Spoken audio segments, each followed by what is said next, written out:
नमस्कार, मैं हूं आशीष सिन्हा और आप देख रहे हैं हमारा खास शो धर्मांतरण गैंग का धंधा आखिर कब कसेगा शिकंजा। उत्तर प्रदेश में धर्मांतरण की साजिश का एक के बाद एक कई खुलासे होते जा रहे हैं।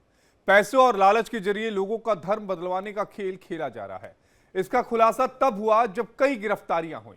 कई राज्यों तक नेटवर्क इसका फैला हुआ है। राज्य की एजेंसियों का दावा है कि संगठित तरीके से लोगों का जबरन धर्म परिवर्तन कराया जा रहा है। सवाल उठ रहा है कि क्या इसके पीछे डेमोग्राफी बदलने की साजिश है। आर्थिक रूप से कमजोर वर्ग के लोगों को टारगेट बनाकर पैसों, नौकरी और शादी का लालच दिया जा रहा है। पिछले कुछ महीनों में कई राज्यों से जबरन धर्म परिवर्तन के मामले सामने आए हैं।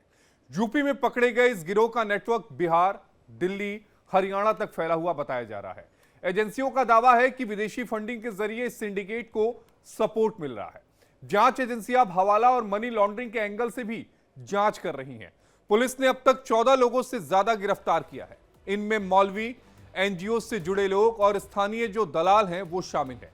यूपी में धर्मांतरण केस कई बड़े सवाल अपने साथ लेकर आया है। क्या ये लोगों के विश्वास के साथ खिलवाड़ है या इसके पीछे कोई बड़ी और गहरी साजिश है? आज इसी मुद्दे पर अपने खास मेहमानों के साथ चर्चा करेंगे। लेकिन यूपी में धर्मांतरण केस में जो खुलासे हो रहे हैं वो आपको हम दिखाना चाहते हैं कि किस तरह से ये खुलासे हो रहे हैं। हम केवल 2025 की ही बात करते हैं। ये तस्वीरें जो हैं, ये तस्वीरें बता रही हैं कि किस तरह से गिरफ्तारी के जो काम है वो किया गया है। अब देखिए, धर्मांतरण केस में जो बड़ा खुलासा हुआ है उसमें पुलिस ने 14 आरोपियों को गिरफ्तार किया है। कमजोर लड़कियों को निशाना इसमें बनाया गया है। पैसों और अन्य लाभ का भी लालच दिया गया है, यानी शुरुआत में बहलाया फुसलाया गया। धर्म परिवर्तन कराने का यहां पर आरोप लगाया गया। दूसरा जुलाई 2025 का मामला है। यूपी पुलिस ने एक बड़ी कार्रवाई की। जुलाई 2025 में ईडी ने भी इस पूरे मामले में अपना केस दर्ज किया। धर्मांतरण रैकेट से जुड़ा मनी लॉन्ड्रिंग का मुकदमा दर्ज किया। पुलिस एफआईआर में भी कई गंभीर आरोप लगाए गए हैं। गरीब, मजदूर, विधवा महिलाओं को लालच दिया गया। आर्थिक प्रलोभन देकर धर्मांतरण जो है वो कराया गया। आरोपियों की संपत्ति को पुलिस ने हालांकि जब्त कर लिया है। जुलाई 2025 में ईडी ने एक मामला दर्ज किया। धर्मांतरण रैकेट से जुड़ा हुआ यह मनी लॉन्ड्रिंग का केस था। पुलिस एफआईआर में भी गंभीर आरोप लगाए गए। गरीब, मजदूर, विधवा महिलाओं को लालच दिया गया और उसके तहत ये पूरी जो काम था वो किया गया। अब इस बात को समझने की जरूरत है कि शुरुआत में पैसों का लालच, बहलाया जाता है, फुसलाया जाता है और उसके बाद जबरन धर्मांतरण कराए जाते हैं। तो बैंक और कॉल डिटेल से भी फंडिंग की जो पुष्टि है वो की गई है। अमेरिकी एजेंसी $500 जो है वो मिला है, यानी अमेरिका के $500 मिले हैं। मोहल्ला नई बस्ती में अस्थायी तौर पर इसे चलाया जा रहा था और धर्मांतरण के लिए उकसाने का आरोप है। हरजीत उर्फ हनुक व पत्नी सुनीता को भी गिरफ्तार किया गया। हिंदू युवा वाहिनी की शिकायत पर यह जो मुकदमा है वो दर्ज किया गया। आरोपियों को कोर्ट में पेश किया गया। ये शाहजहांपुर में अवैध चर्च का भांडाफोड़ है।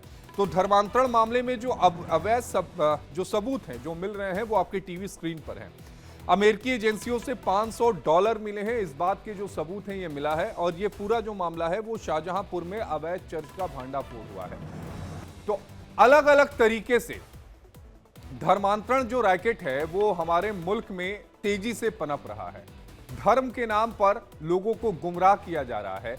धर्म के नाम पर लोगों को बहकाया जा रहा है और धर्म के नाम पर लोगों को गुमराह करने की कोशिश की जा रही है। अपने खास मेहमानों का रुख करेंगे। सभी खास मेहमान हमारे साथ टीवी स्क्रीन पर नजर आएंगे। हमारे साथ आचार्य अरुण कृष्णा जी, हिंदू धर्मगुरु, थोड़ी देर के बाद जुड़ेंगे। हमारे साथ Sandeep Dubey ji, advocate supreme court के जुड़े हैं। हमारे साथ सैयद अली अब्बास जी, राजनीतिक विश्लेषक, मुस्लिम स्कॉलर, और हमारे साथ राहुल लाल जी, राजनीतिक विश्लेषक। राहुल जी, ये जो धर्मांतरण की साजिश हो रही है पूरे मुल्क में सुनियोजित है, इससे इनकार नहीं किया जा सकता।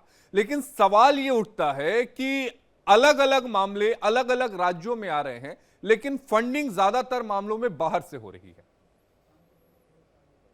देखिए, अगर उत्तर प्रदेश का ही मामला ले हम लोग, जो छांगुर का प्रकरण है, और हम लोग देख रहे हैं कि छांगुर के मामले में किस तरह से बहुत भारी मात्रा में फॉरेन फंडिंग उसमें हम लोगों को दिखाई दे रहा है, जिसमें कि अब ईडी ने जो है कि जुलाई में केस भी दर्ज किया।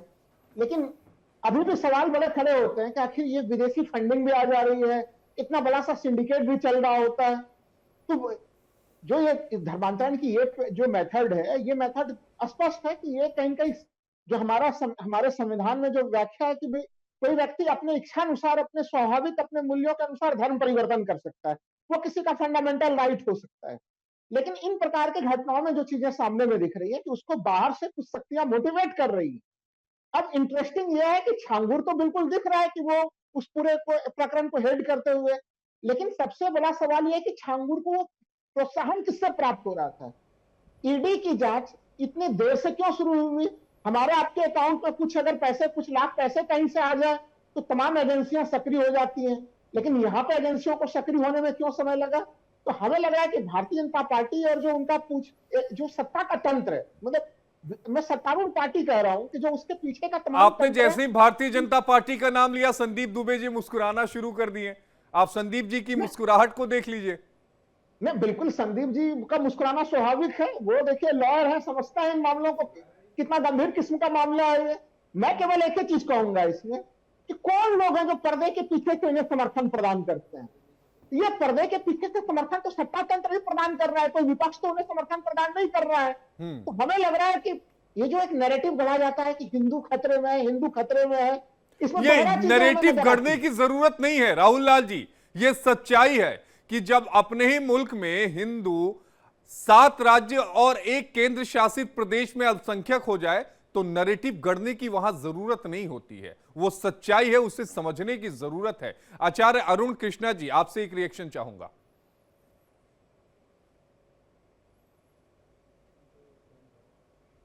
अनम्यूट करिएगा आचार्य जी।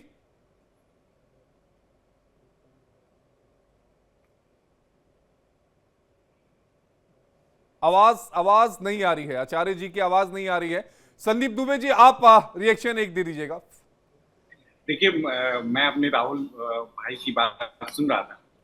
धर्मांतरण एक ऐसा मुद्दा है, उसको दो तरह से देखने की जरूरत है। देखिए, हमारे देश में जो संविधान का अनुच्छेद 25 है, वो हर नागरिक को धर्म की स्वतंत्रता देता है, जिसको राहुल जी कह रहे थे। लेकिन आप अपने धर्म का पालन करें, ये तो अच्छी बात है। लेकिन आप अगर दबाव डालते हैं, किसी षड्यंत्र के तहत काम करते हैं, धोखा देते हैं, लालच देते हैं, तो ऐसे में तो कठोर कार्रवाई करनी पड़ेगी ना सरकार को।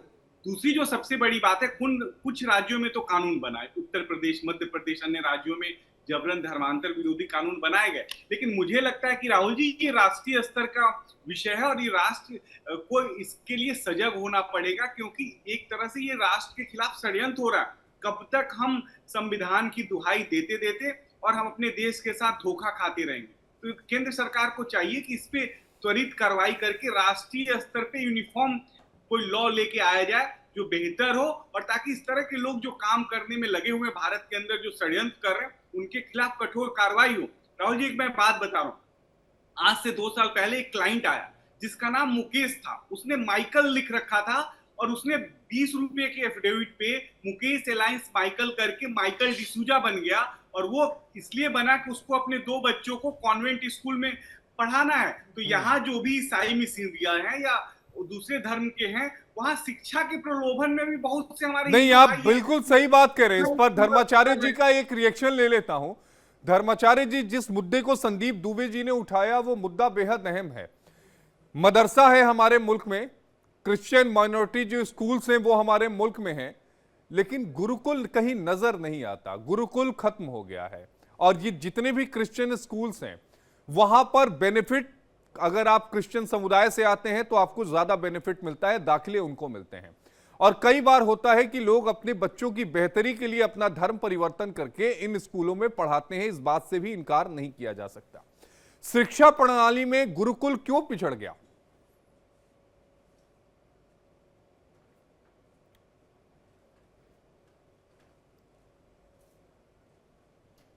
अच्छा आचार्य जी, आवाज नहीं आ रही आपकी। अब सुन सकते हैं आप मुझे? बिल्कुल बिल्कुल। या देवी सर्वभूतेषु शक्ति रूपेण संस्थिता नमस्तस्यै नमस्तस्यै नमस्तस्यै नमो नमः। नवरात्रि की सभी लोगों को शुभकामनाएं, बहुत बधाई। अभी राहुल खान जी बैठे हुए हैं यहाँ पर, जो कांग्रेस की काफी सालों से चाटुकारिता कर रहे हैं, लेकिन अभी तक ये नहीं, राहुल लाल जी हैं। देखिए, राहुल लाल जी खान नहीं है। हाँ, मेरे लिए राहुल खान ही है। मैं ये नहीं, कहना तो सनातनी हूँ भाई। राहुल खान से पूछा जाए, अच्छा, राहुल ये खान वो- कलावा बांध लेना सनातनी होने की निशानी है क्या राहुल लाल जी? अरे भाई, सुनो, अब बताइए आशीष जी, क्या क्या कहा जाए, अरे बताइए। मुझे अब बोलने शुद्ध दीजिए, मैं तो सनातन है, किसी के उसके बीच में बावजूद बोला नहीं, भी मुझे बोलने मतलब दीजिए। ये वाला मतलब हमें राहुल खान आप कर एक दिया कलावा है। दिखाएंगे तब आप क्लेम करेंगे कि मैं सनातनी हूं। नहीं, मुझे तब आश्चर्य लग रहा है, बताइए मुझे राहुल बोलने लाल दीजिए, नाम पूरी तो बात लिखा में हुआ अपनी है, बात फिर नहीं भी रख पा रहा। हालांकि हमारे इसको अन्यथा मत लीजिएगा। जब कसाब आया था, आपको ध्यान में होगा, आप तो वरिष्ठ जर्नलिस्ट भी हैं, उसने भी कलावा बांधा हुआ था। मैं अपनी नहीं, मैं अपनी आशीष जी मैं अपनी असली वाला कई बार अपनी असली पहचान है। छुपाने के लिए भी कलावा बांधना पड़ता है, लेकिन भाई, मैं मैं अपनी राहुल बात- लाल जी उनमें नहीं आते हैं, मैं ये दावे के साथ कह सकता हूं। मैं बहुत वर्षों से उनको जानता हूं, तो राहुल लाल जी ऐसे नहीं है। आचार्य अरुण जी, मैं अपनी बात पूरी करिए। हाँ, मैं राहुल खान जी की बात का ही उत्तर देना चाहता हूं। राहुल खान जी ने कहा कि छांगुर को किसका संरक्षण प्राप्त है। तो राहुल खान जी को बता दूं कि कांग्रेस चाटुकारिता में ना भूल जाएं कि ये जो छांगुर है, ये 2014 में पैदा नहीं हुआ है। वो 60 साल का व्यक्ति है। इसका मतलब जो वो ये पनपा है, उसने जो जिहाद पनपा है, वो सपा और कांग्रेस की पार्टियों में पनपा है। 2014 से लेकर अब तो उस आतंकवादी को पकड़ा गया, उसको उसके सर को कुचला गया, जिहाद को। अब बात आती है कि हमारे देश में धर्मांतरण कैसे फैल रहा है। इसका एक कारण है यही राहुल खान की पार्टी, जिसने इस देश में गुरुकुलों को खत्म करके संविधान के प्रथम पृष्ठ से भगवान राम की चित्र हटा के, सुदर्शन से सत्यमेव जयते हटा के, और जो जो षड्यंत्र ये कांग्रेस कर सकती थी भारत की संस्कृति को, सभ्यता को नाश करने के लिए, वो कांग्रेस पिछले 70 साल से करती आई है। इसीलिए इन्होंने, आपको एक छोटी सी घटना बताऊंगा, कांग्रेस की गद्दारी, हमारे लिए सभी, हम चाहते हैं कि हमारे लिए सभी राजनीतिक पार्टियां बराबर रहें, लेकिन दुखद है कि जब भी हम हिंदू विरोधी आंख बंद करके सोचते हैं हिंदू सनातन विरोधी पार्टी, तो कांग्रेस का नाम सबसे पहले हमारे मन में आता है। 1994 में कांग्रेस एक कानून लेकर आई थी कि जब भी पूरे भारत के अंदर कहीं पर भी सैनिक मूवमेंट होगी, तो सैनिक मूवमेंट की जो सूचना है सबसे पहले पाकिस्तान को दी जाएगी। 2008 में जब 200 लोगों को, निर्दोष लोगों को आतंकवादियों ने मारा कसाब के साथ, तब कांग्रेस उस हत्याओं का, आतंकवाद का बदला लेने की बजाय इस नैरेटिव में लग गई कि कैसे इसको भगवा आतंकवाद साबित किया जाए। 45 दिनों में इन्होंने भगवा आतंकवाद पे किताब भी लिख दी थी। इसका मतलब है कि कहीं ना कहीं ये उस आतंकवादी षड्यंत्र में ये खुद सम्मिलित थे, इसीलिए 45 दिनों में किताब लिखी। कांग्रेस के कारण जितने भी गुरुकुल थे, गुरुकुल हमारी परंपरा नहीं, है, अब ये बताइए ना, लेकिन ये 2014 कांग्रेस ने से, ही धर्म का अरे नाश सुन किया है। लीजिए आचार्य अरुण जी, 2014 से तो कांग्रेस नहीं है ना, 2014 से देखिए, कांग्रेस नहीं है, फिर देखिए, गुरुकुल ये क्यों नहीं बन देश- रहे?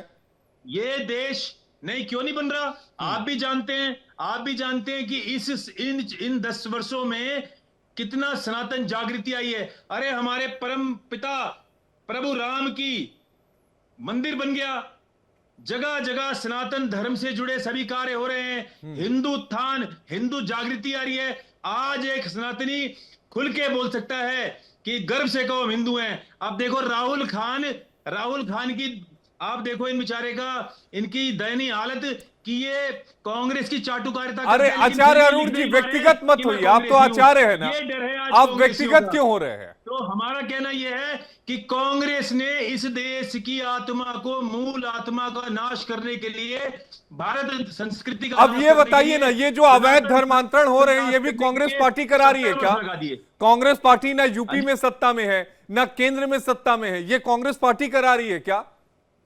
तो काम कर रहे हैं ना हम, इसीलिए तो काम कर रहे हैं। आज जो जन जन में जागृति आ रही है धर्म की, ये इसी 10 साल के कार्यकाल का परिणाम है। आगे आगे देखिए होता है क्या। अभी तो आगे आगे बड़े निर्णय लिए जाएंगे। हम धर्माचार्य इस देश में, मैं आपको एक उदाहरण बताता हूं, 2 मिनट लगेंगे। हाँ, हमारे पड़ोस में हरियाणा की घटना है ये। यहां पर एक इमरान खान नाम का जिहादी नाई की दुकान खोल के रहता है।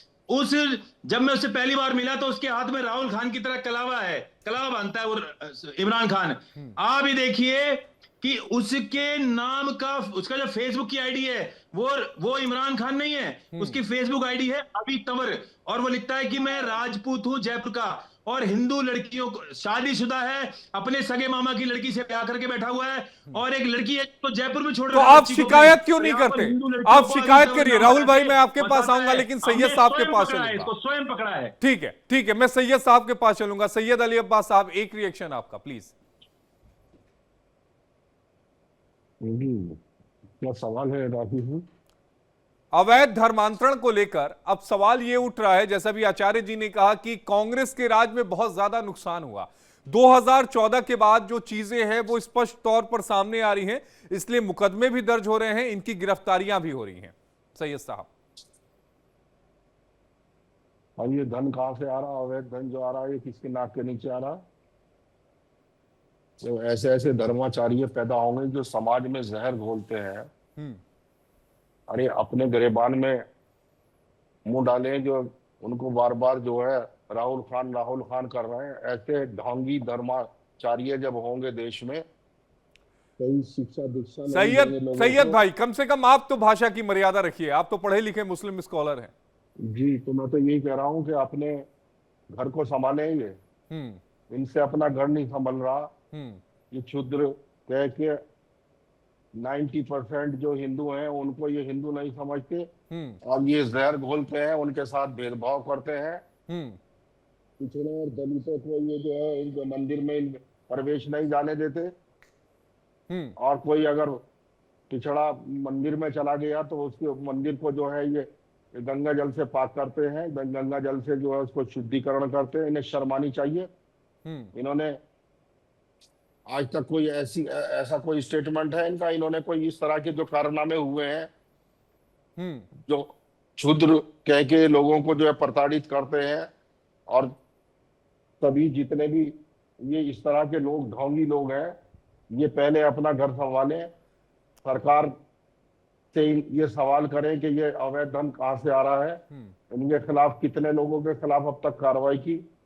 ये सब जो है, ये सारा का सारा जितना भी ये ढोंगी बाबा जिस तरह के लोग हैं, ये जब अपने गिरेबान में झांकेंगे, दलितों को सम्मान देंगे और पिछड़ों को सम्मान मिल रहा है। ये कहां आपने देख लिया कि सम्मान नहीं मिल रहा है? यहां बात अवैध धर्मांतरण की हो रही है, गलत तरीके से धर्मांतरण कराया जा रहा है। आप जाति व्यवस्था पर लेकर आते हैं। आप तो सैयद साहब जानते हैं ना, ये सब अंग्रेजों की दी हुई है। 10% देखिए, जब लोग जो है इस देश में जो अपने आप को हाई कास्ट बोलते हैं, बाकी सबको ये नीच कहते हैं, तो इस तरह के जो ये इस तरह के जो धर्म गुरु बैठे हैं, पाखंडी, नहीं, फिर मैं कह रहा हूं व्यक्तिगत आप हो रहे हैं, और इस तरह के शब्दों का इस्तेमाल मत करिए। इस तरह से किसी को खान बताते हैं, किसी राहुल को। ठीक है, आचार्य अरुण कृष्णा जी, आप जवाब दीजिएगा, फिर मैं राहुल भाई आपके पास आऊंगा, चूंकि सवाल उनसे लिया गया है आचार्य जी से। राहुल लाल की जगह राहुल सिंह होते, तब इनके मुंह पे दही जम जाती, क्योंकि ये समझ के चल रहा है कि राहुल लाल जी जो है इनके बराबरी के उसमें नहीं आते, तो इन्हें शर्म नहीं आती। अरे यही कारण है, एक जो समाज में जहर घोल के ये दलितों को और पिछड़ों को नीच कहते हैं। ऐसा नहीं, आचार्य अरुण जी जवाब दीजिएगा। इस आदमी को शर्म आनी चाहिए। अरे सुन लीजिए, अब सुन लीजिए, आचार्य अरुण जी को स्क्रीन पर लाया जाए और सैयद साहब को। जी आचार्य अरुण जी जवाब दीजिएगा, फिर सैयद भाई आप दीजिएगा, फिर मैं राहुल भाई आपके पास आता हूँ। दिल्ली की घटना बता रहा हूँ प्रत्यक्ष। आपको अभिषेक जी मेरी आवाज आ रही है साहब? आशीष सिन्हा मेरा नाम है, मुझे आवाज आ रही है। अच्छा आशीष जी, दिल्ली की घटना बता रहा हूं। एक तेली मुसलमान का लड़का और एक सैयद मुसलमान की लड़की, दोनों के आपस में संबंध थे। जो सैयद मुसलमान का लड़की का बाप था, वो तेली के लड़के के घर में गया और चाकुओं से उसे 19 साल के लड़के को गोद दिया। ये दिल्ली की घटना है। क्यों? उसने कहा कि तू हमारे सैयद की लड़की से, तू हमारा सैयद की लड़की से संबंध बनाएगा। इसलिए तेली के लड़के को सैयद मुसलमान ने उसके घर पे जाकर चाकू से गोद दिया। मात्र 1 वर्ष पुरानी खबर है, और पूरी दुनिया गवाह है कि जहां जहां शिया मुसलमान हैं उनको सुन्नी मारते हैं, उनके मस्जिदों में बम फोड़े जाते हैं। वहाबी, बरेलवी और आपका ये जो है अहमद मुसलमान जितने हैं, इनको तो मुसलमान ही नहीं मानते। अरे मैं धर्माचार्य हूं, मेरा जो परम मित्र है वो वाल्मीकि हिंदू आता है, वो शाकाहारी है। हम दोनों एक साथ थाली में बैठ के खाना खाते हैं। हमारे अयोध्या के मंदिर के अंदर दलितों को, उनको पूरे धर्म का प्रशिक्षण देकर वो पुजारी लगे हुए हैं मंदिर के अंदर अयोध्या के। तो ये जो जिहादी बैठे यहाँ पर बैठ के उलझुल बातें कर रहे हैं, जाओ पहले अपना घर देखो। सैयद भाई जवाब दीजिएगा। आपको एक बात बताता हूं, इनको बोलिए भाषा शैली ठीक करें। आपको इनको टोकना चाहिए। यदि अगर इसी भाषा का प्रयोग नहीं करूंगा, नहीं तो नहीं, वहां से खड़े होकर सुनिए भाग सुनिए जाएंगे। सुनिए इसलिए आचार्य भाषा अरुण की जी, मर्यादा मैंने से आप आपको भी कीजिए। टोका, मैंने सैयद भाई को भी टोका, मैंने दोनों को टोका। मुझे अपनी बात पूरी करता हूं, अपनी बात पूरी करता हूं। डॉक्टर अंबेडकर अपने साथियों के साथ, आप उनकी किताब पाकिस्तान और द पार्टीशन ऑफ इंडिया पढ़ लेना। उसमें स्पष्ट शब्दों में डॉक्टर अंबेडकर ने कहा कि हम एक कुएं से पानी पी रहे थे और वहीं पर कुरैशी मुसलमान आए और हमें पत्थरों से मारा। हमें इसलिए नहीं पीटा उन्होंने, क्योंकि उन्होंने कहा अगर हम इन्हें पीटेंगे तो हमें छूना पड़ेगा। ये डॉक्टर अंबेडकर ने अपने शब्दों में इन मुसलमानों के बारे में लिखा। ठीक है सैयद अली अब्बास साहब जवाब दीजिए, अब जवाब सुन लीजिए। सैयद भाई जवाब दीजिएगा प्लीज। आचार्य जी पूरी दुनिया में उसके लिए जाने जाते हैं। ये इतने व्यवहार कुशल थे और ये इतने ही जो है भाईचारा फैलाने वाले लोगों में थे और इतना ही ये सहिष्णु थे, तो ये फिर डॉक्टर साहब का नाम ले रहे हैं। डॉक्टर साहब को धर्म परिवर्तन करने की जरूरत ना पड़ती। ऐसे ऐसे पाखंडियों की वजह से, ऐसे ऐसे नासूरों की वजह से, ऐसे ऐसे ढोंगियों की वजह से ही जो है डॉक्टर साहब ने धर्म परिवर्तन किया था। अगर ये आतंकवादी जिहादी भाषा बोलेगा, सैयद भाई आप और आचार्य जी आप भाषा पर, शब्दों पर मुझे लगता है कि थोड़ा सा आतंकवादी को अपनी भाषा में संयम रखे। अरे डॉक्टर साहब ने धर्म परिवर्तन क्यों किया था, इसका जवाब दीजिए। मैं बताता हूं, हम स्वीकारते हैं। हम सुनो, डॉक्टर अंबेडकर की शिक्षा का पूरा भार, विदेशी शिक्षा का पूरा भार एक क्षत्रिय परिवार ने लिया और डॉक्टर अंबेडकर ने बौद्ध भी हमारा हिस्सा है, बौद्ध धर्म भी हमारा हिस्सा है। अरे शर्म करिए, लेकिन जिहादी कभी किसी दूसरे धर्म का सम्मान नहीं कर सकता। नहीं, लेकिन एक सवाल का जवाब दीजिए आचार्य अरुण कृष्णा जी। समाज में जहर मत घोलिए आचार्य अरुण कृष्णा जी, हम टॉपिक से डाइवर्ट हो रहे हैं। क्या सनातन के खिलाफ साजिश रची जा रही है क्या? ये मुझे जवाब सनातन के विरुद्ध सबसे पहली साजिश, सनातन के विरुद्ध आतंकवादी को चुप कराइए। इस आतंकवादी, अरे आप मतलब आप, अरे सैयद अली अब्बास साहब एक राष्ट्रीय पार्टी के प्रवक्ता भी हैं, आतंकवादी कह के आप संबोधित मत करिए अरुण जी, थोड़ा शब्दों की मर्यादा रखिए।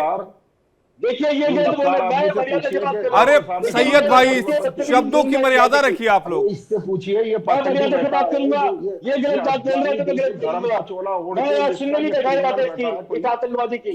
अगर ये आतंकवादी भाषा बोलेगा तो बोलूंगा। मर्यादा से बात करें, मर्यादा से बात करूंगा। लगाम लगाइए पहले, मैं मर्यादा से बात करूंगा। जिहादी मर्यादा से बात करेगा। ये समाज में जहर घोल रहा है। अच्छा रुक जाइए आचार्य अरुण जी, आप व्यक्तिगत ना होके आप ये बताइए कि सनातन के खिलाफ साजिश रची जा रही है क्या? डॉक्टर साहब ने कैसे धर्म परिवर्तन किया, इस आदमी से पूछिए, पाखंडी से। अच्छा रुक जाइए, वो टॉपिक का विषय नहीं है। अरे रुक जाइए ना, टॉपिक का विषय नहीं है आचार्य अरुण जी, टॉपिक से डाइवर्ट हो जाएंगे। कोई मुसलमान इस देश का वफादार नहीं हो सकता। डॉक्टर अंबेडकर ने कहा कि कोई मुसलमान इस देश का। अरे आचार्य अरुण जी आप कहां आप लोग चले जा रहे हैं, इतिहास खंगाल रहे हैं। ये जहर घोलता है। अरे सैयद साहब ये कौन नहीं जानता कि बाबा भीमराव अंबेडकर साहब पार्टीशन के खिलाफ थे, क्यों उन्होंने बौद्ध धर्म को अपनाया, ये सब जानते हैं। ये सब हिस्ट्री पढ़कर मैं भी यहाँ पर खड़ा हूँ, लेकिन चूंकि वो विषय नहीं है इसीलिए उस पर चर्चा नहीं कर रहा हूँ। इस आदमी ने डॉक्टर का नाम नहीं लिया, डॉक्टर भीमराव। अच्छा सैयद भाई रुक जाइए। राहुल, अच्छा सुन लीजिए अरुण जी, राहुल लाल जी आप कुछ कह रहे हैं। राहुल, एक बार राहुल लाल जी को सुन लीजिए। हाँ ये तो नफरत करता। अच्छा सुन लीजिए। अरे कौन डॉक्टर भीमराव अंबेडकर साहब से नफरत करेगा जिन्होंने देश को संविधान दिया? आशीष जी, अरे आप कैसी बात करते हैं? आप कोई नफरत नहीं करेगा, सभी सम्मान करते हैं, सभी सम्मान करते हैं अली अब्बास साहब। राहुल जी प्लीज। डॉक्टर साहब का नाम। आशीष जी देखिए, मैं 2-3 चीजें कहूंगा, आपके मुद्दे पे भी मैं आ रहा हूं, लेकिन मैं एक चीज कहूंगा कि अगर आचार्य अरुण कृष्ण जी लाइव टीवी पे एक सनातनी को खान कह रहे हैं लाइव, और उन्होंने कम से कम 1 दर्जन से ज्यादा बार मुझे खान कहा, अब ये तो सोचने वाली स्थिति है ना कि अगर ऐसे लोग अगर आचार्य बने रहेंगे तो फिर सनातन के विरुद्ध किसी को साजिश करने की क्या जरूरत है? आशीष जी क्या सनातन को प्यार नहीं करते? सनातन के विरुद्ध आप मुसलमान को प्यार नहीं करते? आप मुसलमान है क्या? आप मुसलमान आपके भाई नहीं है क्या? आचार्य अरुण जी, अरे एक बार खान सुन के लिए लीजिए, तो राहुल क्या लाल गाली जी को देगी सुन आपको? लीजिए, फिर जवाब देखिए, दीजिएगा। सुन लीजिए पहले, राहुल लाल जी अपनी बात पूरी कर लीजिए, फिर आचार्य जी आप जवाब दीजिएगा। आशीष जी, सनातन की परंपरा में हम लोगों ने देखा है कि यहाँ पे डिबेट करने की परंपरा बहुत पुरानी है, और उसमें असहमतियों को शास्त्रार्थ करने की परंपरा है, असहमति सुन के फिर उसका प्रत्युत्तर देने की परंपरा है। लेकिन यहाँ पे देख लीजिए, हमारे धर्माचार्य महोदय थोड़ी सी असहमति सुनते नहीं है तो किसी को आतंकवादी कह दे रहे हैं, किसी का नाम बदल के खान लगा दे रहे हैं। तो असहमति सुनने के लिए थोड़ी सी भी साहस नहीं है, और यह हमारे सनातन की परंपरा नहीं हो सकती। सनातन में असहमतियों को सुना जाता, किया जाता है। आशीष जी सहमत होंगे इस चीज से? आपने कितने अच्छे अच्छे सवाल किए, आपने बड़े गंभीर सवाल पूछे। आपने सवाल ये भी पूछे कि हम लोग गुरुकुल व्यवस्था से क्यों भटक गए, गुरुकुल की पूरी प्रणाली हमारी क्यों विखंडित हो रही है। हमारे संस्कृत विश्वविद्यालय है, संस्कृत विश्वविद्यालय में केवल 10 से 20% लोग बचे हुए हैं। उनको भी तमाम वेतन भत्ते जो है कि नहीं मिल पा रहे। माननीय प्रधानमंत्री जी का संसदीय क्षेत्र, वहां पर संपूर्णानंद संस्कृत यूनिवर्सिटी के हालत क्लासेस जो आप देख लीजिए क्या स्थितियां चल रही है। आप तो बनारस के बीएचयू के छात्र रह रहे हैं, संपूर्णानंद संस्कृत यूनिवर्सिटी की स्थिति को आप बेहतर समझ सकते हैं। तो वो तो मैंने उदाहरण लिया। बेसिक चीजें, इसके ऊपर किसी का ध्यान नहीं है, उन संस्थाओं को कैसे आगे बढ़ाएं। अभी संदीप जी ने एक बड़ा गंभीर विषय रखा था कि भाई लोगों को, हर किसी की इच्छा होती है कि हमारी आर्थिक स्थिति बेहतर नहीं भी हो, लेकिन हम अपने बच्चों को अच्छी उच्च स्तरीय शिक्षा दीक्षा प्रदान करें। और उन्होंने एक उदाहरण रखा कि कुछ लोग इसलिए भी धर्मांतरण कर रहे हैं, ईसाई धर्म में जा रहे हैं, जिससे कॉन्वेंट में बच्चे उनके पढ़ सके। अब आशीष जी ये बताइए कि अगर उत्तर प्रदेश में 5000 से ज्यादा स्कूल बंद होंगे, अगर प्राइमरी विद्यालय जो वर्तमान में शैक्षणिक संस्था है उसके ढांचे में सुधार होना चाहिए था, उसको इंप्रूवमेंट होना चाहिए, उसके बदले में और बंद हो रहे हैं, तो हम लोग कहां पे ले जा रहे हैं? अगर ये बात है, अगर कोई कह दे तो आप कह दीजिए कि वो खान है, वो आतंकवादी है। तो समस्या इस जगह पे है कि मूलभूत मुद्दों पे जहां पे काम होने चाहिए वो काम नहीं हो रहे। और मैंने शुरुआत में एक चीज कहा था कि छांगुर जैसे लोगों को समर्थ। आचार्य अरुण जी, देखिए राहुल लाल जी की बात में और संदीप भाई की बात में दम है, और मैं इस बात का बड़ा ही समर्थन करता हूं कि हमारी जो शिक्षा प्रणाली थी गुरुकुल की, उसे अब बेहतर करके मजबूत करने की जरूरत है। अगर आप ये कह रहे हैं कि 2014 के बाद चीजें बदली हैं, तो हमें वो स्कूल क्यों नहीं दिखाई दे रहे हैं जो इन कॉन्वेंट स्कूलों को टक्कर दे सकें? राज्य में भी आपकी सरकार, केंद्र में भी आपकी सरकार, आप हिंदुओं की ही पॉलिटिक्स करते हैं, तो सरकार पर सवाल तो उठता है ना। आशीष जी, पहली बात तो हम हिंदू की पॉलिटिक्स नहीं करते, हिंदुत्व पे हमें गर्व है, ये ब्रह्मांड सनातन की देन है। दूसरी बात, राहुल खान को, खान से क्या नफरत करते हैं? मैंने क्या गाली दी इन्हें? अरे राहुल खान तो बोला है आपको आपके भाइयों से और नजदीक लेके आया। नहीं आचार्य कृष्णा जी, नहीं मैं आपकी इस थ्योरी से एग्री नहीं करूंगा। नहीं मैं आपकी इस थ्योरी से एग्री, एक मिनट रुक जाइए राहुल लाल जी, मैं आपकी इस थ्योरी से एग्री नहीं करूंगा आचार्य जी। अगर मेरा नाम आशीष सिन्हा है, आप मुझे आशीष खान बोलेंगे तो मुझे आपत्ति होगी, मुझे बिल्कुल आपत्ति होगी। क्योंकि यदि आप हर चैनल पे बैठ के सनातन धर्म का नाम ओढ़ के और सनातन धर्म के बारे में, अरे हमारा धर्म दुनिया के सभी धर्मों से अलग है। एकमात्र हमारा धर्म है जो हमारे ग्रंथों पर शास्त्रार्थ करने की अनुमति देता है, उस पर पक्ष और विपक्ष दोनों रखने की अनुमति देता है। हम किसी किताब के द्वारा गवर्न नहीं होते, इस बात को समझिए। हमारा धर्म अलग है। आशीष जी, हमारा धर्म कहता अयो निजा परो वेति गणना लघु चेतसाम उदार चरिता नाम तू वासुदेव कुटुंबकम, ये हमारा धर्म कहता है सनातन। अगर आप हर चैनल पे बैठ के हिंदू नाम रख के और ये छुपा के अपनी आइडेंटिटी की आप कांग्रेस के चाटुकार हो और सनातन धर्म के खिलाफ, अरे एक बात बताइए, एक मिनट रुक जाइए, एक मिनट रुकिए संदीप जी, राहुल लाल जी। आचार्य अरुण जी ये बताइए कि राम मंदिर का ताला किसने खुलवाया था? उस समय प्रधानमंत्री कौन थे? नहीं खुलवाया। किसने खुलवाया था? आप जाकर इलाहाबाद हाईकोर्ट का जजमेंट पढ़ लीजिए, उसमें हिंदू पक्ष की तरफ से साइड किया गया था कि राजीव गांधी जी ने खुलवाया था। बता रहा हूं, आपको बोल रहा हूं, जैसे वारिस पठान ने गणेश का नाम लेकर बाद में माफी मांगी, इसी तरह राहुल गांधी नहीं राजीव गांधी थे, राहुल गांधी को क्यों ला रहे हैं? बाद में पछताए और माफी भी मांगी और वो उससे सेटबैक भी उनको हुआ। मैं ये कह रहा हूं कि ताला उन्होंने खुलवाया था या नहीं खुलवाया था? सोनिया गांधी ने ये कहा है, सोनिया गांधी ने स्पष्ट शब्दों में कहा कि राम का अस्तित्व ही नहीं है, राम सेतु का अस्तित्व ही नहीं है, भगवा आतंकवाद है। राहुल गांधी अरे कहता है आपका कि हिंदू आचार्य जी, मंदिरों आपका में जाते पृथ्वी हैं, विज्ञान बात मंत्रालय भी कह रहा है है। कि रामपाल को हिंदू नहीं आतंकवाद आप पार्लियामेंट विवाद में में कहां राहुल गांधी पहुंचने कहा चले एक जा मिनट रहे हैं? रुकिए, एक मिनट रुकिए राहुल जी, एक मिनट रुकिए। अरे रुकिए ना, एक मिनट। आचार्य अरुण जी, मैं आपको बता रहा हूं, आप जिस एफिडेविट की बात कर रहे हैं वो यूपीए 2 में कांग्रेस की तरफ से दाखिल किया गया था 2008 में सुप्रीम कोर्ट में, जिसमें राम सेतु के अस्तित्व पर सवाल उठाए गए थे। लेकिन पिछले 5 सालों से सुप्रीम कोर्ट में एक याचिका पेंडिंग है, वो है बीजेपी नेता सुब्रमण्यम स्वामी की, जिसमें उन्होंने कहा है कि राम सेतु को राष्ट्रीय स्मारक घोषित किया जाए। 5 सालों में आज तक संस्कृति मंत्रालय की तरफ से हलफनामा दाखिल नहीं किया गया कि क्या उसे राष्ट्रीय स्मारक घोषित किया जाए या ना ही घोषित किया जाए। क्या बात करते हैं आप पूरी डिटेल लेकर आइए। और आशीष जी, पृथ्वी सरकार विज्ञान मंत्रालय ने इसको तुम्हारी रिपोर्ट दिया है कि वो काल्पनिक है। सरकार इसी मामले तुम्हारी में एक पृथ्वी विज्ञान सिस्टम मंत्रालय हमारा का रिपोर्ट भी देखने की जरूरत ये है। इनका ये इको वर्तमान सिस्टम सरकार है, ने यहाँ पृथ्वी से विज्ञान लेकर मंत्रालय ने ये रिपोर्ट दी है। समय देखिए, आने वाला कल देखिएगा आप, आने वाले कल में इन सब बातों का आपको उत्तर मिलेगा। इस देश को हम सनातन 11 वर्ष में उत्तर मिला नहीं। 11 वर्ष में गुरुकुलों का उत्थान हो रहा है, गुरुकुलों पे और काम करेंगे। और जैसे 70 साल कांग्रेस जैसी विधर्मी पार्टी को दिया, और इंतजार कीजिए 10 सालों का। 10 सालों में इस भारत भूमि, यहाँ की विचारधारा और यहाँ का जो पूरी पृष्ठभूमि है, आपको अरे पूरी ये जब परिवर्तित नजर आएगी। 1947 में बंटवारा हुआ उस समय समझा नहीं गया कि ये केवल आजादी अंग्रेजों से नहीं थी, ये 700 साल के बाद मिली आजादी सनातन को थी। जब उस समय के नेताओं ने नहीं समझा तो अब क्या ही मैं बोलूं। संदीप दुबे जी, एक रिएक्शन आपका। देखिए, मैं कहूंगा कि एक तो आपके चैनल को धन्यवाद दूंगा कि आपने इतना गंभीर विषय पे आज डिबेट करने की सोची। और ये विषय सिर्फ इतना है कि धार्मिक स्वतंत्रता बनाम संगठित षड्यंत्र जो भारत के अंदर हो रहा है, तो हम लोग सिर्फ विषय पे बात करते हैं। अगर कोई भी व्यक्ति, मैं पहले भी कहा, ये चेतावनी के रूप में भारत को चाहिए कि भारत में लोग मजदूरी करने आते हैं या युवती को पैसा देके, नौकरी देके या झांसा देके इस तरह की स्वतंत्रता का जो अधिकार मिला है उसका दुरुपयोग हो रहा है। तो अब इस दुरुपयोग को कैसे रोका जाए, ये गंभीर विषय है। और हमें लगता है इस डिबेट में इस विषय को ही लेके समापन होना चाहिए। देखिए, कुछ स्टेटों को लगा कि गंभीरता है तो उन्होंने कानून तो बना ली, लेकिन कानून का अभी भी उस तरह से क्रियान्वयन नहीं हो रहा।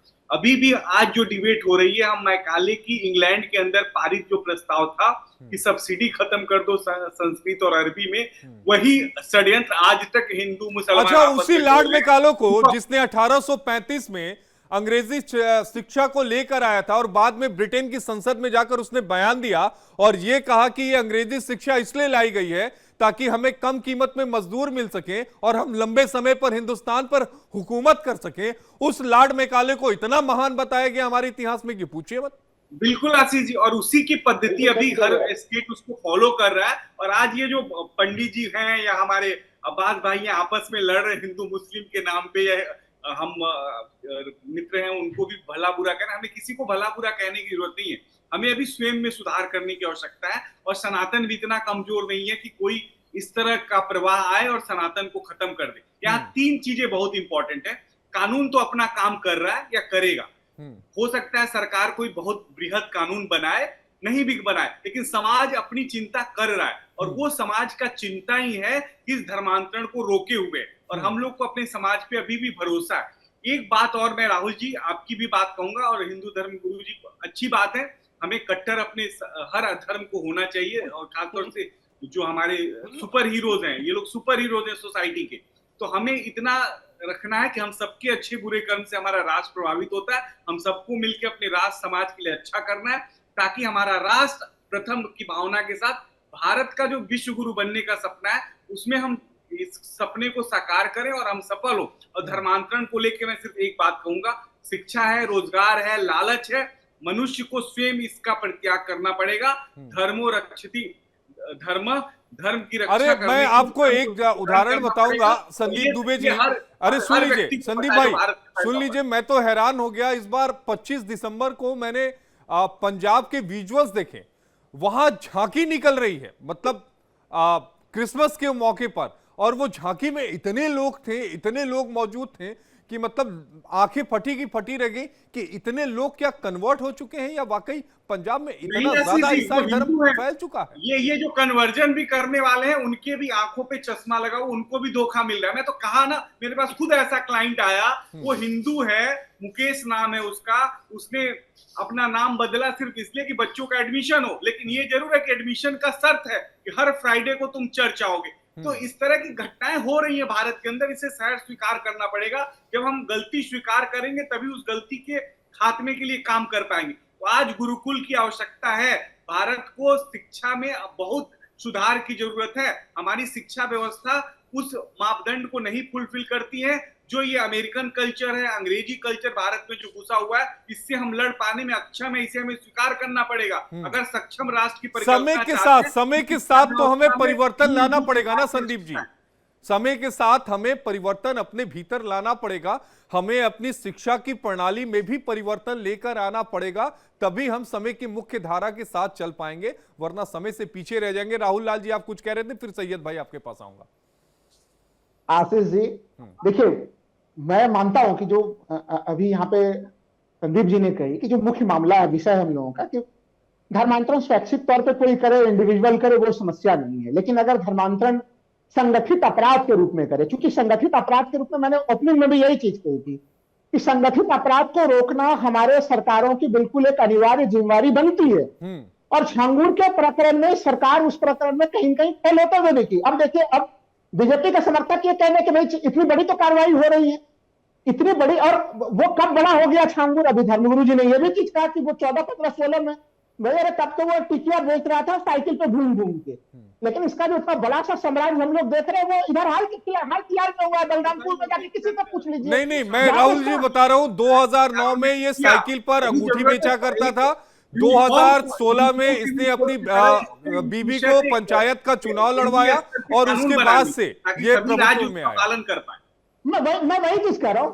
अब आप सोचिए, बलरामपुर में जहां पे इनका हेडक्वार्टर जो कि टूट भी चुका है, वहां से कितने दूरी पे जो कोतवाली थाना है, कितने दूरी पे तमाम प्रशासनिक संस्थाएं हैं, लेकिन उसके बावजूद ये उभरते रह गए। हमें सोचना पड़ेगा कि प्रशासन के भीतर किनका सहयोग प्राप्त था, सरकार के भीतर किनका सहयोग प्राप्त था। जिन लोगों ने संघर्ष किया है छांगुर के प्रकरण को सामने में लाने के लिए, आपके टीवी चैनल पर उन लोगों ने भी कहा कि हम लोग दिल्ली से लेकर उत्तर प्रदेश में तमाम जगह हम लोग शिकायत करते थे, कोई ध्यान नहीं देता था। तो सोचिए, इनको बड़े स्तर पर समर्थन प्राप्त है। जब तक उन समर्थनकर्ताओं के तक ये जांच एजेंसियां नहीं पहुंचेंगी, एक छांगुर पकड़ेगा, दूसरे नए छांगुर आ जाएंगे। छांगुर एक मानसिकता है राहुल लाल जी, आप इसको समझने की जरूरत है। ये व्यक्ति नहीं है, ये मानसिकता है। और छांगुर जैसे कई सारी इस मानसिकता के लोग हमारे मुल्क में हैं, जो दो समुदायों के बीच में खाई को गहरी करते जा रहे हैं। जैसे जैसे ये खबरें पड़ती हैं, मैं तो सोसाइटी में टहलता भी हूं, घूमता भी हूं, तो वहां पर लोग इस पर चर्चा करते हैं। ये मुल्क के लिए बेहतर नहीं है, सही नहीं है, कतई सही नहीं है लोगों का इस तरह खुलेआम होकर चर्चा करना। सैयद अली अब्बास साहब से एक रिएक्शन चाहूंगा।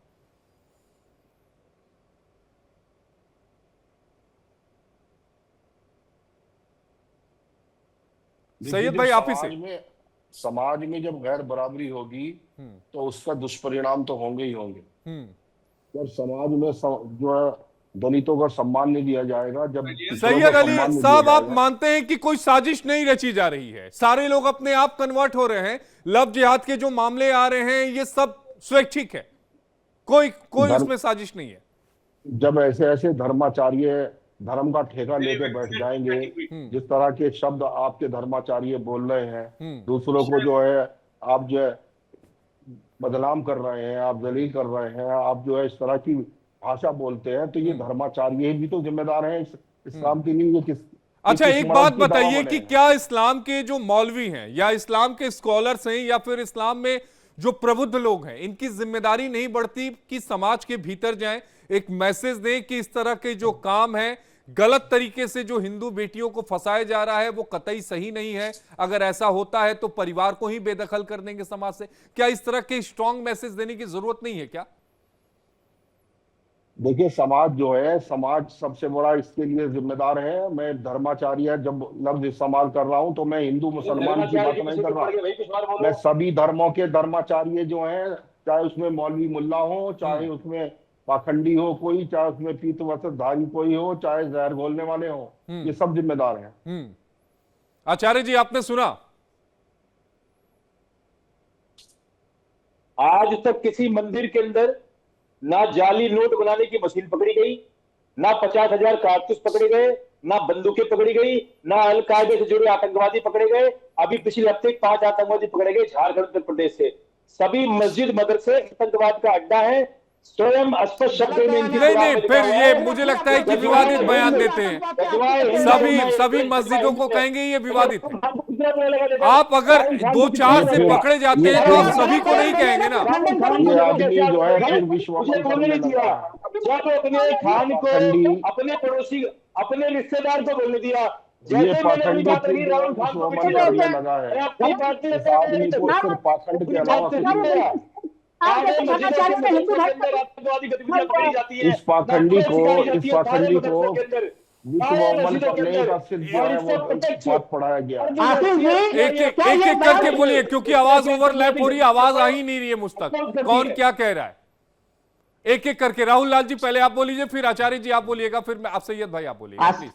आशीष जी देखिए, जब ये इस प्रकार के बयान जो दिए जाते हैं धर्म को टारगेट करके, तो फिर आप सोचिए कि हम हिंदू मुस्लिम एक खाई बढ़ाने का प्रयास कर रहे हैं। जो काम छांगुर कर रहे हैं वहां पर धर्म परिवर्तन बदलने का, वहां तो स्टूडियो में भी कोई धर्मगुरु का जो है कि धर्मगुरु बन के वही काम करने में लगे हुए। ये दुखद चीज है। मैं जिसके तरफ ध्यानाकर्षण कराना चाह रहा था कि आपने अभी कहा कि लव विवाद के मामले को लेकर देखिए, एक कॉन्सेप्ट है अभी इस समय, कोई अगर हिंदू से मुस्लिम बदल जाए उसको तो हम लोग धर्मांतरण कहेंगे, लेकिन अगर मुस्लिम से हिंदू बन जाए तो उसके लिए शब्द गढ़ा जाए घर वापसी।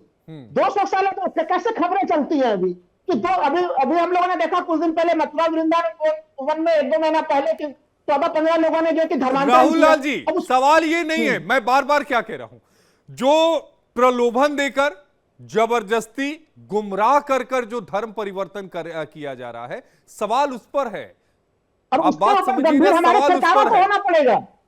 आशीष जी वही मैं कह रहा हूं कि उसके ऊपर हमारे सरकारों को, हमारे एजेंसियों को उनकी बड़ी गंभीरता की जरूरत है, क्योंकि समाज को अपनी जिम्मेदारी निभा ही रहा है। आशीष जी अगर देखिए मुगल काल में भी आप अगर आशीष जी रह गए, हमारे पूर्वज उसके बावजूद तो हिंदू रह गए, आपके पूर्वज हिंदू रह गए, संदीप जी के पूर्वज हिंदू रह गए, मेरे पूर्वज रह गए हिंदू। इसका मतलब है कि समाज तो हमेशा से मजबूत रहा है। ऐसा नहीं है कि यह समाज जो है कि अभी 1925 में राष्ट्रीय स्वयंसेवक संघ की स्थापना हुई है उसके बाद यह समाज मजबूत हुआ है। लेकिन इस तरह जो डबल इंजन की जो सरकारें आई हैं, वो डबल इंजन की सरकारें क्या अपनी जिम्मेदारी निभा रही है? वो अपनी जिम्मेदारी नहीं निभा रही है। सुन लीजिए एक बार सुन लीजिए जी, बोलिए संदीप भाई।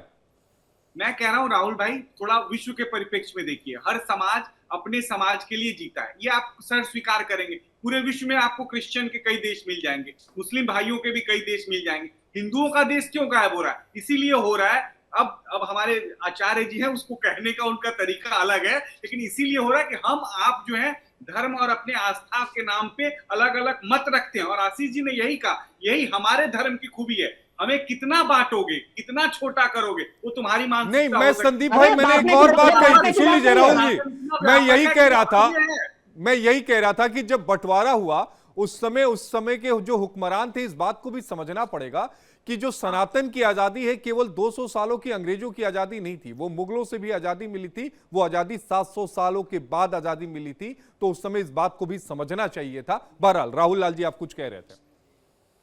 मैं तो देखिए यही चीज कह रहा हूं कि ये जो सरकारों को वर्तमान में डबल इंजन सरकारों को बचाने की जो पूरी कोशिश हो रही है डिबेट में, पिछले लगातार अब 10 बजे से डिबेट शुरू हुई है कि छांगुर को समर्थन किसका मिल रहा है, वो संगठित अपराधियों को समर्थन कौन दे रहा है? नहीं जाएंगे तो फिर तो आपने कहा आशीष जी, आप कैसे किसी सरकार पे दोषारोपण करेंगे? जब इस तरह के धर्मांतरण के विषय में चर्चा होगा तो आप इस विषय को पूरी तरह से न्याय नहीं दे पाएंगे। आप तो खुद पत्रकार हैं। न्याय करने के लिए सबसे पहले किसी भी सत्ता पक्ष पार्टी से अलग होके सामाजिक मुद्दा, समाज को पहले ध्यान में रखें। आशीष जी ने बहुत अच्छा शुरुआत करी, इतना अच्छा रखा कि क्या जो संविधान कहता है वो ठीक है, क्या संविधान के होने के बाद भी हमारे खिलाफ जो षड्यंत्र हो रहा है, उस षड्यंत्र संविधान के चीजों का पालन कहाँ हो रहा है? मैं तो इसलिए कह रहा हूँ कि देखिए, हम आप अपने धर्म को व्यक्तिगत तौर पर बदले वो सही बात है, लेकिन अगर कोई ये चीज कह दे कि नहीं आप धर्म बदलिए, नहीं तो आपको जो अरे राहुल लाल जी एक बात बताइए कि आचार्य जी अगर अपने आप को हिंदू कहते हैं, सनातनी कहते हैं, तो ऑब्जेक्शन क्यों? मतलब हिंदू होगा तो वो सेकुलर ही अपने आप को कहे क्या? मैं नहीं कहता सेकुलर, मैं भैया जन्म से हिंदू हूं, मैं सनातन को मानता हूं, मैं नहीं कहता। क्यों कहना भाई सेकुलर? आशीष जी, आचार्य जी अपने आप को सनातनी कहें, इसमें किसी को क्या आप दिक्कत है? भी मैंने अपने कुछ आप भी को कार्य करने सनातनी का कहें, कोई दिक्कत है क्या? क्यों दिक्कत है भाई? एक मुसलमान अपने आप को मुसलमान कहेगा, एक क्रिश्चियन अपने आप को क्रिश्चियन कहेगा। हम अगर अपने आप को सनातनी कह दे तो हम कट्टरवादी। ये कहां की सोच है भाई? राष्ट्रवादी नहीं, एक राष्ट्रवादी बन के बात रखनी चाहिए कि इस राष्ट्र को किसी तरह अरे से भाई, मैं राष्ट्रवादी बनकर ही बात रख रहा हूँ। अभी मैं छांगूर को जो लोग समाज प्रदेश के करता हो, पीछे हिंदू समाज करता हो या क्रिश्चियन समाज करता हो, भारत षड्यंत्र का शिकार न हो, ये हमारी पहली देश को प्रथम रखना है। इस बात को समझने की जरूरत है हमें।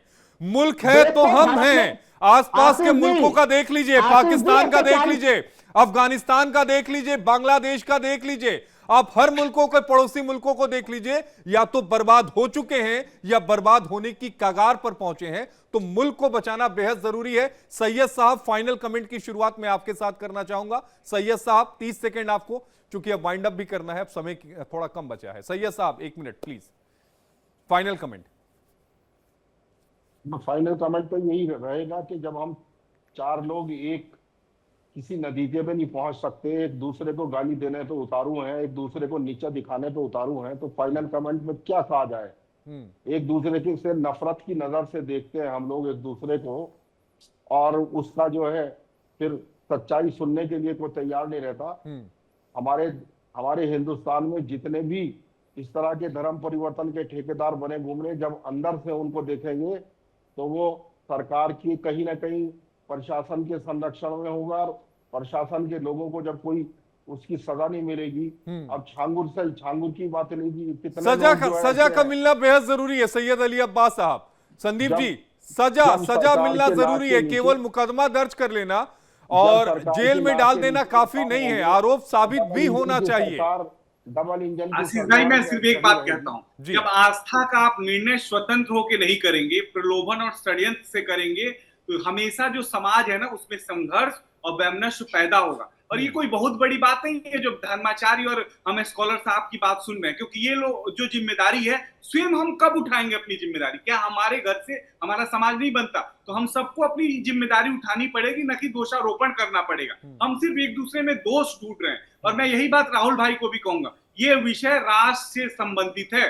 इसको ये मत सोचिए कि ये क्रिश्चियनिटी, हिंदू या धर्म इस्लाम से संबंधित है, क्योंकि नुकसान सभी को है। और कहां कहां है, कैसे हो रहा है, इस षड्यंत्र के शिकार होने के बाद परिवार बिखर जाता है, उस परिवार से जुड़े हुए रिश्ते बिखर जाते हैं। कभी वहां घुस के देखिए उस परिवार की कितनी दुर्दशा है। सुप्रीम कोर्ट में ऐसे कितने मामले आते हैं आशीष भाई, जब आप कवर करते हैं सुप्रीम कोर्ट, आपको तो सब पता है। लोग रोते हुए आते हैं वहां पे और रोते रहते हैं, अपने बच्चों के लिए रोते रहते हैं। बहुत विभत्स स्थिति होती है। इसलिए हम सबको अपनी जिम्मेदारी उठाने की समय आवश्यकता है। ये समाज के लिए ठीक है कि समाज अपना ताना बाना बुन के चल रहा है, उसको और हम मजबूत करें, सशक्त करें। इसमें हमारी कितनी भूमिका हो, ठीक है। हमारा Rahul Lal ji please final comment.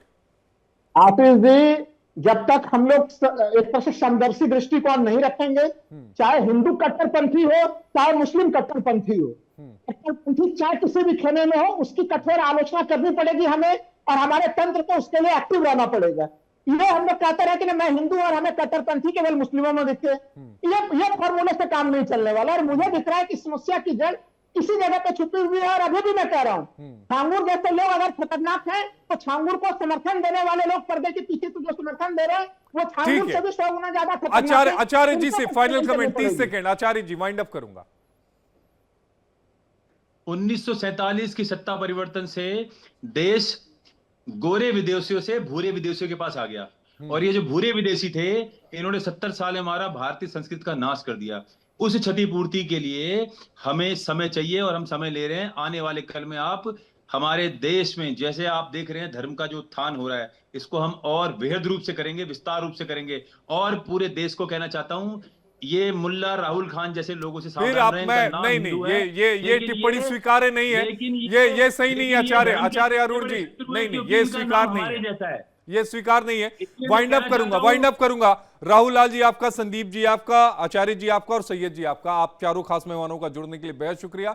हमारे साथ 4 खास मेहमान थे जिन्होंने अपनी बातों को रखा, जिन्होंने ये बताया कि अवैध धर्मांतरण पर क्या सोचते हैं वो। लेकिन सवाल यह भी उठता है कि अवैध धर्मांतरण के मामले लगातार बढ़ते क्यों जा रहे हैं, नकेल तो कसी जा रही है, लेकिन नकेल क्या उतनी मजबूती से नहीं कसी जा रही है, क्योंकि मामले लगातार एक एक करके नए खुलासे होते जा रहे हैं। उम्मीद सरकार से यही है कि इन पर जल्दी अंकुश लगाएगी, ताकि मुल्क में जो सौहार्द है वो हमेशा की तरह बना रहेगा।